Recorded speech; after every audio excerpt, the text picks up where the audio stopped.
रावण के वध के बाद उसकी बहन शूर्पणखा का क्या हुआ और किसने किया था उसके साथ बलात्कार।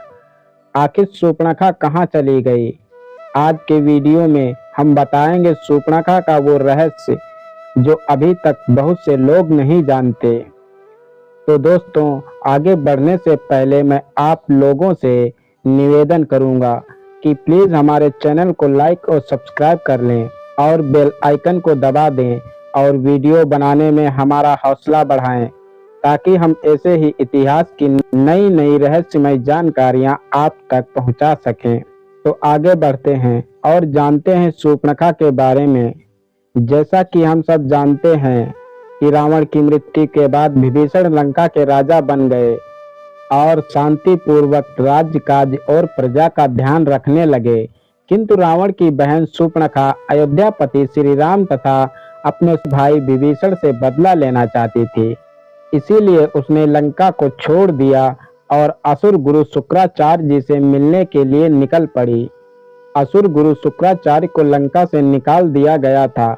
शुक्राचार्य का आश्रम समंदर के इस पार भारत में किष्किंधा में था। खरदूषण नामक राक्षस जो कि रावण के ममेरे भाई थे, वह दंडकारण्य के अधिपति थे। इन सब की मृत्यु के बाद भी शुक्राचार्य असुर विद्यार्थियों को विद्या प्रदान कर रहे थे। शूर्पणखा उनके पास जाकर राक्षस जाति की उन्नति और अयोध्यापति से बदला लेने के लिए कहती है। इसके लिए वह कुछ भी करने के लिए तैयार थी। तब शुक्राचार्य जी ने कहा कि यहाँ का राजा सुग्रीव और लंका का राजा विभीषण और भारत के समस्त राजा अयोध्यापति श्री राम के अधीन हैं। सभी उनके भक्त हैं। उनके विरुद्ध यहाँ पर कोई कार्य नहीं हो सकता और ना ही कोई षड्यंत्र कर सकता है। इसीलिए पूर्व दिशा में समंदर के उस पार, जहाँ अभी तक आर्यों की सभ्यता का विकास नहीं हुआ है, वहाँ अभी भी लोग कबीलों में रहते हैं और कच्चा मांस खाकर अपना जीवन यापन कर रहे हैं। हम लोग वहाँ चलते हैं और वहाँ चलकर भगवान शिव की आराधना करते हैं। शूर्पणखा के साथ शुक्राचार्य मंत्र शक्ति से समुद्र पार करके आज के कहे जाने वाले सऊदी अरब देश पहुंच जाते हैं। वहां के सभी लोग कबीलों में रहते थे और पशुओं की तरह जंगलों में कच्चा मांस फल आदि खाते थे, जिसके कारण सभी आपस में मारपीट भी किया करते थे। जिसके दो कारण हुआ करते थे। पहला, खाना अर्थात शिकार और अपना इलाका। दूसरा, स्त्री। उनके यहाँ स्त्री किसी की पत्नी नहीं हुआ करती थी, बल्कि ताकतवर इंसान ही उसे संभोग किया करता था। कबीले की सभी स्त्रियां पहले सरदार की स्त्री, उसके बाद जब सरदार किसी दूसरी स्त्री को अपना लेता था तो पहली स्त्री किसी दूसरे अन्य पुरुष के साथ रहती थी। शुक्राचार्य जी की प्रतिज्ञा को तो सभी जानते हैं। वह अंधेरे यानी कि पाप को बढ़ाने का काम करते हैं। वह सदैव पापियों के मददगार रहे।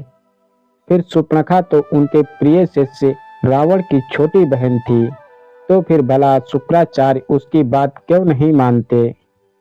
शूर्पणखा की नाक कटी हुई थी, इसीलिए वह हमेशा अपना मुंह ढक कर रखती। हालांकि वह सुंदर भी थी और माया भी जानती, जिसके द्वारा कोई भी रूप धारण कर सकती थी। कुछ समय पहले वहां पर सैकड़ों कबीले थे। मनुष्य जानवरों की तरह इधर उधर जंगलों में भटकते थे और उनके सिर्फ दो काम थे, भूख लगे तो मार कर कच्चा ही खा जाओ और स्त्री दिखे तो आलिंगन करो। शूर्पणखा के साथ में शुक्राचार्य जी ने भगवान शिव के प्रतिरूप शिवलिंग की स्थापना करके भगवान शिव की आराधना करना शुरू कर दिया।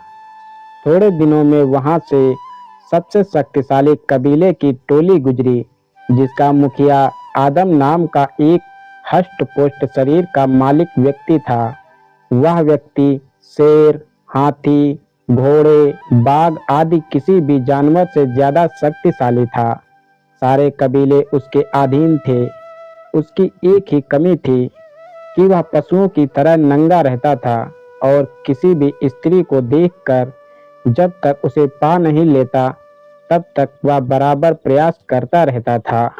राक्षसों ने देखा कि उनके सामने एक बूढ़ा व्यक्ति हवन कर रहा है और उनके पास एक सुंदर स्त्री जिसने मुख पर कपड़ा ढक रखा है पास में बैठी है। सभी कबीले के लोगों ने मन में सोचा कि अगर यह स्त्री मुखिया को मिल जाए तो इस स्त्री का भोग हम सबको मिल सकता है।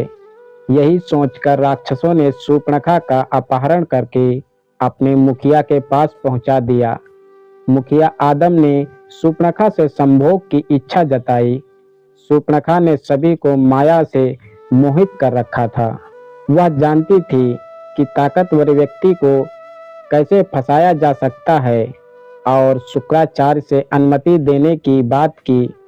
शुक्राचार्य जी ने विवाह की अनुमति दे दी और साथ ही मुखिया आदम से 2 शर्तें रखी, जिसमें पहली शर्त थी कि वह उसके विवाह के पश्चात उसके दुश्मन अयोध्यापति श्री राम, किष्किंधापति सुग्रीव, अंगद और हनुमान को मारकर उसका बदला लेना होगा।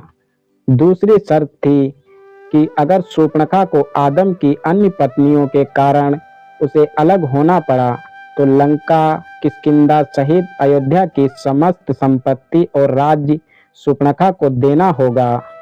यह वचन लेने के बाद शूर्पणखा और आदम दोनों का कबीले के रस्मों रिवाज से विवाह हुआ। जब विवाह के बाद आदम ने अपनी पत्नी का घूंघट हटाया और उसकी नाक कटी हुई देखी तो आदम 10 कदम पीछे हट गया और जब शूर्पणखा ने रो रो कर अपनी कहानी बताई तो शूर्पणखा के प्रति आदम को सहानुभूति हो गई। इसके बाद उसने भी श्री राम और लक्ष्मण से प्रतिशोध लेने की प्रतिज्ञा कर डाली। लेकिन आदम ने अपनी पत्नी शूर्पणखा का भेद किसी को नहीं बताया कि उसकी नाक कटी हुई है। अगर यह बात सबके सामने आ जाती तो लोगों में उसकी बदनामी होती। इसीलिए उसने पत्नी को हवाया नाम दिया और सबको बताया कि मेरे अतिरिक्त जो भी हवाया का चेहरा देखेगा उसकी मृत्यु हो जाएगी। यह हवा उड़ाने में शुक्राचार्य जी का पूरा हाथ रहा। इस तरह से हजारों सालों से कई संप्रदाय निकलते रहे।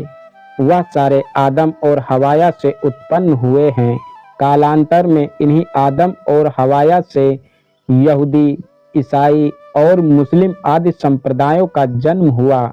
इन लोगों ने भी आदम आदि मानव और कबीले वालों की सीख यानी कि परंपरा मानी और अब तक वही परंपरा अपनाते आ रहे हैं। जैसे कि स्त्रियां हवाया यानी कि शूर्पणखा के जैसे अपने मुख पर हिजाब जरूर पहनती हैं। आज भी इनका विवाह एक तरफा यानी कि एक समझौता ही होता है। आज भी उनके विवाह में सशस्त्र मंजूरी होती है। एक दूसरे को शर्त सुनाते हुए महर यानी कि स्त्री को दी जाने वाली रकम का जिक्र करते हुए रजामंदी ली जाती है। अगर किसी कारण विवाह विच्छेद होता है तो पुरुष सारी रकम स्त्री को अदा करता है।